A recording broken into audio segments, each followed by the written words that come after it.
Good evening, ladies and gentlemen, and welcome to another episode of Silver Screen. Today we're coming to you from Cine Prestige in Sandton, and with me is the lovely Rofiwa Madzena. Good evening, Robert. And how's it going?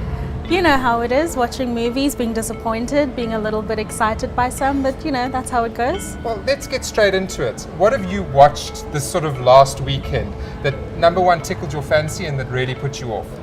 Something that was almost interesting was The Circle. And the circle. Knowing is good, but knowing everything is better. It's only the things we hide that get us in trouble.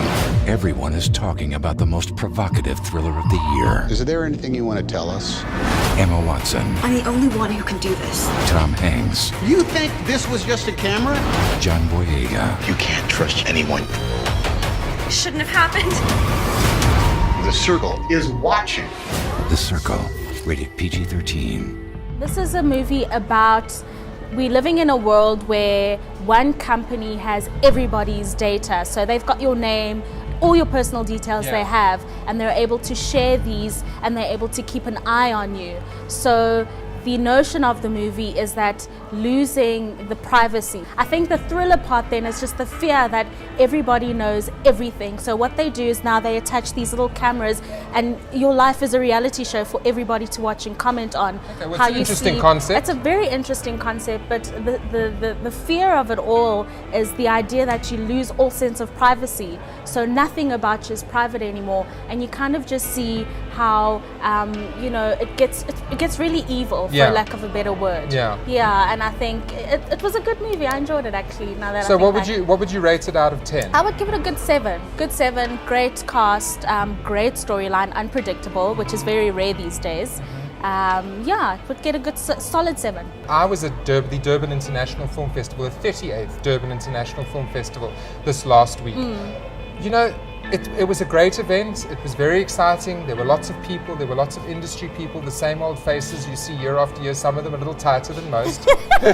Of course. But the reality of it is that I was bitterly disappointed in the selection of the opening night movie.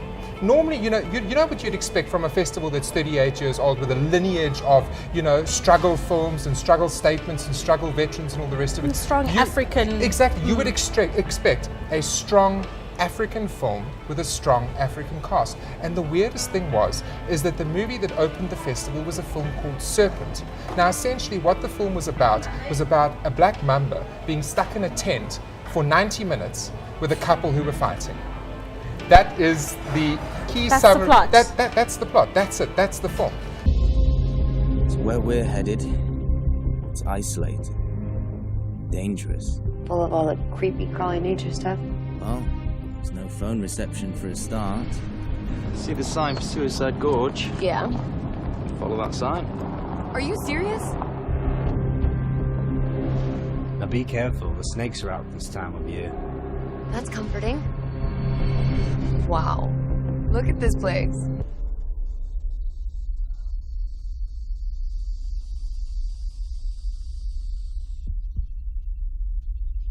Gwen. There's something in the tent. Black Mamba. Where is it? I'm gonna distract him with your phone. Don't move.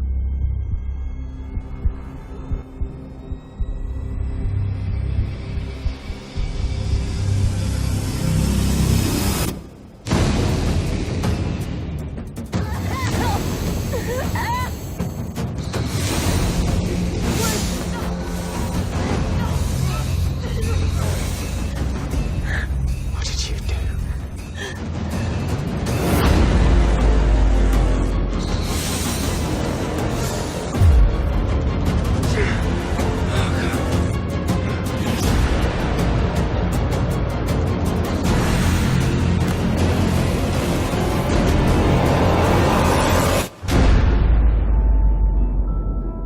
In other sad industry news, you remember I mentioned George Romero a couple of weeks ago. George Romero has passed away at 77. Now, he was the director of Night of the Living Dead, which back in 1968 changed the face of the zombie genre forever. You know, before him, there was no zombie film. Now, this is a man who created a genre. He pioneered the genre. He then went on to direct Dawn of the Dead and Day of the Dead, which has become known as the Dead Trilogy. He also did another great little film in 1988 called Monkey Shines, and The Dark Half in 1991. But he had a great filmography, and George Romero was truly a master of horror. Now, I mean, you know me and horror the films. horror genre. And I mean, this man was a master of horror, but you know why he was a master of horror? Not purely because he made, you know, cheap and nasty horror films, but because he made the kind of horror films that made you think. They were all essentially social commentaries, and that's what made his movies so good. So it differentiates it from the rest. It's a great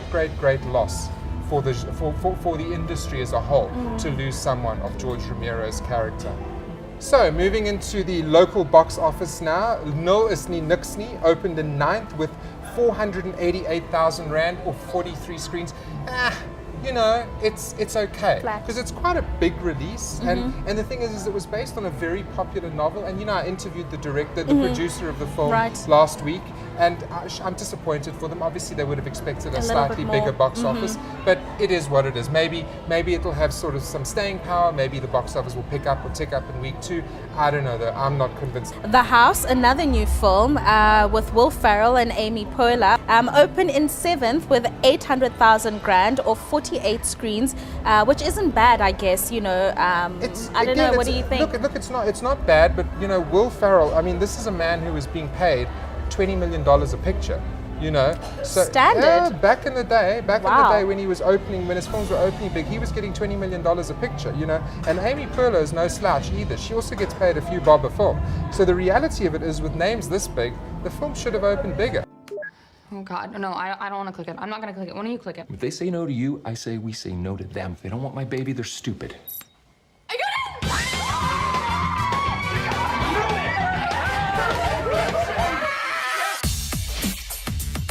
When I became a dad, I made a choice to support my daughter's dreams. Alex thinks we can afford tuition and we can't. $50 million? 1,000, honey. Oh God, my butt just got so tight. We don't have the money. She can't go to college. We gotta lie. That's what parents do. Because otherwise the kids are gonna realize that we don't know what we're doing. Welcome. I have a way for you guys to make 4 years tuition in 1 month. Underground casino. The math seems to check out. Do this math. You're 40 years old and you go to jail for 20 years. How old are you when you get out? 90. No. 100. Honey. If I have some scratch paper, I can figure it out. You want to make money like Vegas? You gotta look like Vegas. We've got a nail salon, massages. You're never gonna believe what's in this next room. Is it a strip club? What's up with that kid? That kid's 11. He's a fantastic DJ. Drop that beat!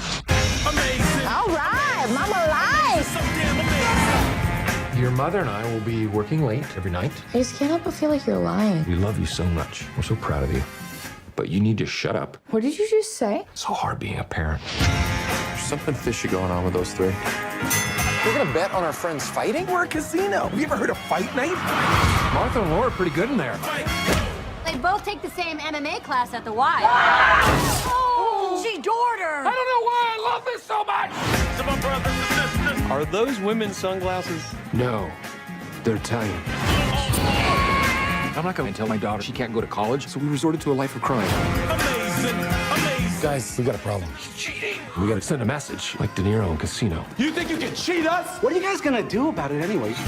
Oh, I'm so scared. I'm going to do this. No, I'm gonna do this. Hey. Don't play around with come on! Oh!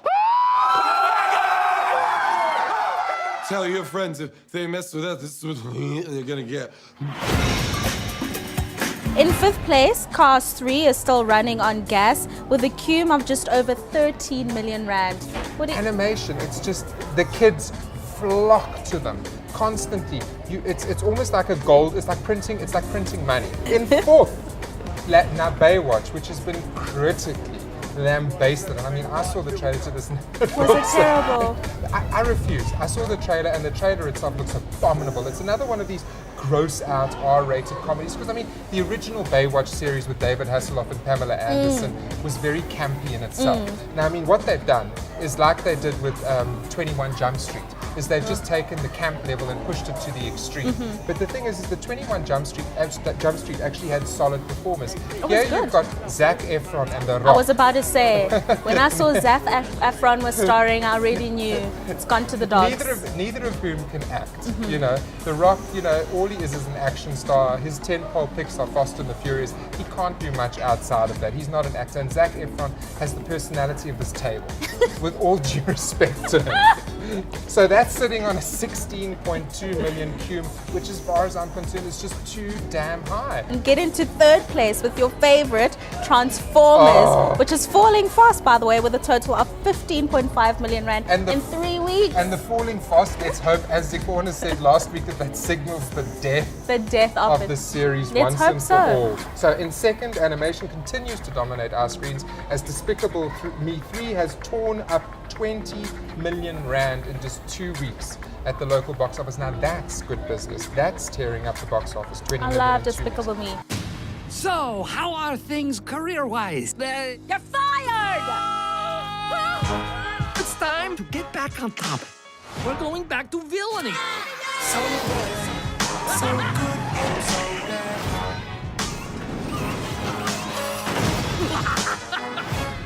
Who'll try to fight the feeling of something that's so organic?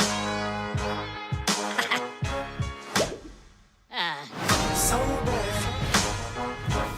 And then we have a new film in first place, and surprise, surprise, Spider-Man Homecoming. Insert eye roll here.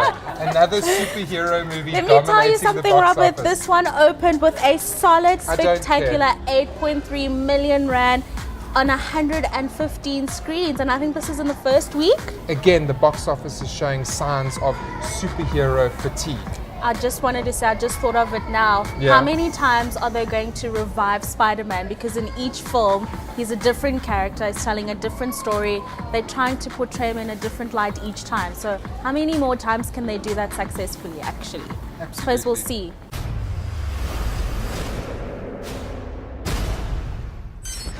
This is the greatest day of my life. Stark is helping him up his game with his suit and the tech and all that.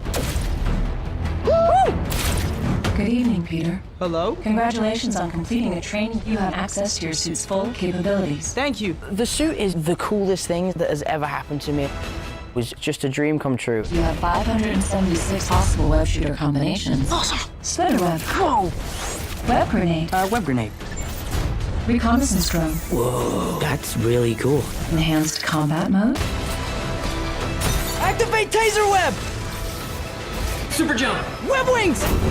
There's always a real special moment when I put the suit on. They suit me, what are they doing? Would you like to hear what they're saying? I can hear what they're saying. Activating advanced reconnaissance mode. I'm sick of sitting around out here. That is awesome. I can keep the suit? Of course, doesn't fit me.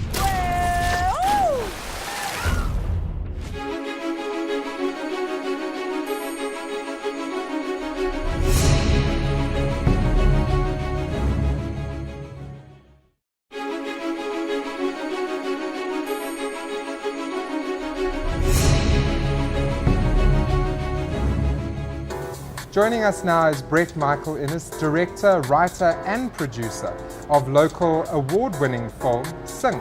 Brett, welcome to Silver Screen. Thanks, good to be here. And on Silver Screen we've got this constant debate about the problem with Hollywood at the moment. What's your take on that? I guess the amount of risk that's involved in filmmaking from a financial perspective has affected how the stories are created.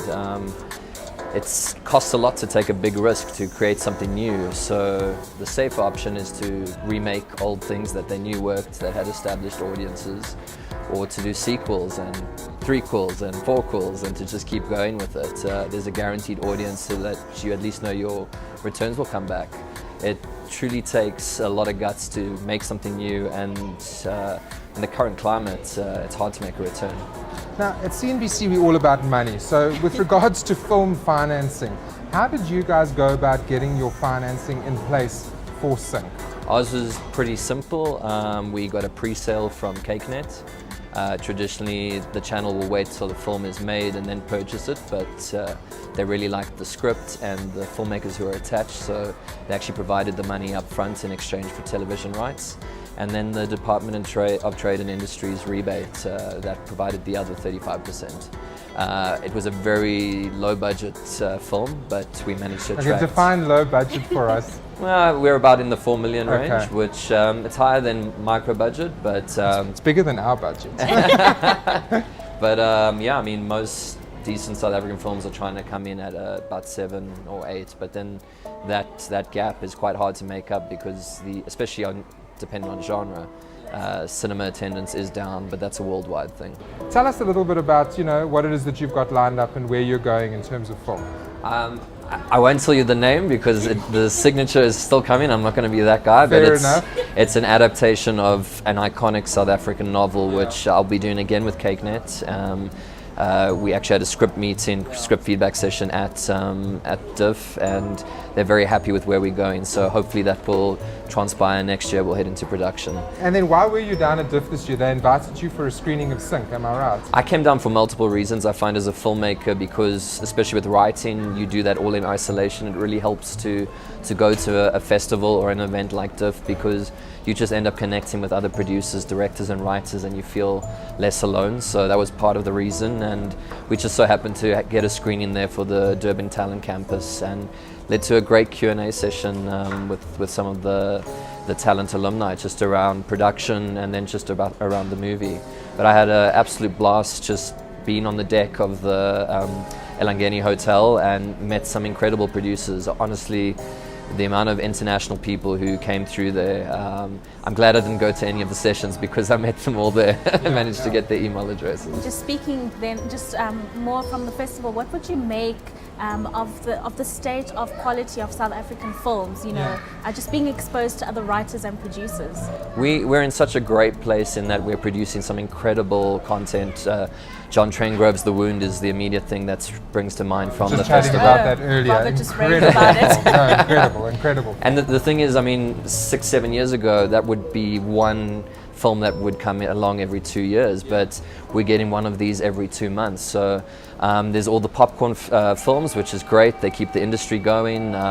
They mean investors will actually put money in, and then you get the films like The Wound, which really, while traditionally they don't have a big drawing card for local audiences, they bring in the accolades internationally, and I'm so excited for where John's career is going with it because it's going to open huge doors. Do you think though that those kind of, let's call them art house films, might have a bigger audience if more money was pushed in terms of marketing them? The wider you open a film, in my opinion, the more opportunity you give people to see it. Now, I understand why a rom-com will get a 60, 70, 80 screen release. I'm no fool. But surely, if a film is a South African film and is being told from a South African context, it should automatically get preferential treatment. We get back to that whole local content vibe. I don't know what your opinion is on something like that. I would hope so, but I think no matter how much buzz you put around a film like Sync, like 12 Years a Slave, it's never going to get the mass audience in. And we were quite strategic in that we capped our P&A. We didn't go for the wide release because we knew we were going to have to pay for all those cinemas, and then they're only going to be maybe 20% full. Rather go out on 20 screens, which is what we did, and then have them at a higher capacity. We did better than most Oscar contenders when we released locally, but the audience who will actually go and watch those movies is always going to be small. It helps to get a bit of buzz perhaps from awards and that, but traditionally art house films don't make money in that context. Cinema is becoming that, or has been for a long time, but that experience where you go out and you watch a big film. To get people to watch these kind of films, you have to, as much as everyone would love to think their movie is going to sell out screens, I was given a very sobering talk by my distributors, and I think we made the right choices there. You want to have people aware of your project, but with a project like Sync, I don't think we could have had billboards all around the city.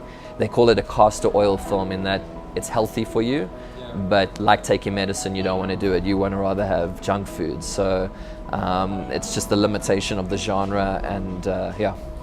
But then we get into this whole sort of discussion about art versus commerce? And are the two sort of always intrinsically linked, or can you separate them, or can't you? So which to you is preferential, art or commerce? Let's put it that way. I'd love to get to a point where I'm doing both. So just to think, Nolan's Dunkirk doesn't even need a festival release. And I assume based on his previous work, I feel it's that perfect combination of the two. Personally, I would prefer art just because my goal is to tell good stories, and I have a natural inclination towards that. I wish I could think in the way of a director who does Fast and the Furious. My mind doesn't work that way. No, we like you just the way you are. But stay in your lane and make what you're able to do. For those guys, they're catering to a great market, and I've noticed it in the essay industry. A lot of directors who do the more commercial stuff sometimes are made to feel less by those who get the award-winning thing, but then maybe 300 people watch their movies. So I think know what you're good at, know what your preference is, and then aim towards it. I would hate to be doing what I'm not good at, and yeah, that's definitely not my leaning. Do you think that there's ever going to come a point in time where the silver screen, as it were, dies completely and people stay at home and watch movies and stream them and that's it? No, I think it'll change. I think on a local level, our exhibitors are going to have to pull up their socks, because why am I going to watch a movie where the projector is at 50%, the sound is bad and the seats are broken, when I can watch it very comfortably at home at a higher definition? I think the shift is going to be that exhibitors are going to have to sell the experience of cinema. So whether it's pop-up cinemas that have restaurants attached to them. I still love going to the movies to watch movies, but I can't deny that Netflix has given me access to films that I would never have been allowed to see because they wouldn't be picked up here. So I don't think it'll die, it'll change. And locally we'll also start to learn which films should get cinema release and which should only get straight to VOD or TV. I know what you're saying with regards to the whole Hollywoodizing of world cinema in terms of bigger is better. But do you not think we're going to get to a point where people are just, for lack of a better word, hurtful of those types of films, and they want to downscale everything and start telling intimate stories on a big screen? Simpler stories. Oh, that's already happened. The essay industry is proof of that. The independent circuit in the US, and I mean European cinema always tends to lean towards that. So that's always been there. I think it's perhaps getting highlighted more. And independent filmmakers are given more opportunities to tell their stories, more platforms on which to show them. So I think we're there, and I don't think it's a negative in any way. In the same way that DVD stores and the change of format to, I guess, streaming, it killed the platform of DVD, but it didn't kill cinema. It just changed how we watched it, and I don't think that will ever change. Yeah. And lastly, one last thing I want to ask you, this is purely from a financial perspective. Now, as I said, CNBC, we're all about money.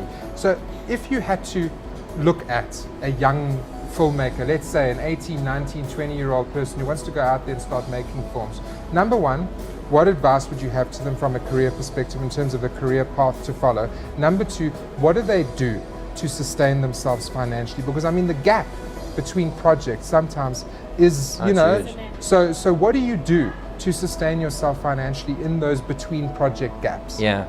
Well, I mean, personally, I can film and edit, so I've been doing corporate videos in the lead up to Sync. Fortunately, I'm getting cash from my writing now, but I still do the odd one just to fill up that bank account. You may win awards for your feature, but you've still got to earn cash. So I just think the best advice for them is to get involved in sets as much as possible. I was in the fortunate position where I could write the content and be one of the producers on the project, so also know how to get it off the ground. Most people tend to fulfill one of those places. So if you're a writer, start making friends with producers. If you're a producer, start making friends with writers. And then, I mean, I'm in the fortunate place where I don't have a partner, I don't support anyone, I'm not supporting ill parents, and I have generational kind of privilege that has been passed down to me. And it's been hard for me to get it off the ground. So, and it also takes time. I mean, I'm 10 years in a journey to get to this point. You don't do this and have fun and then suddenly you have these women fulfilling these places. But I think we're moving in the right direction, and it's an exciting place to be. Awesome. Well, Brett, thank you so much for joining us. That was Brett Michael Innes, the director, writer and producer of Sync. And Rafi, I think that about wraps it up for today. Absolutely, Robert. Very insightful comments coming through from Brett this evening. Absolutely. And join us again next week, same time, same place. Ciao for now.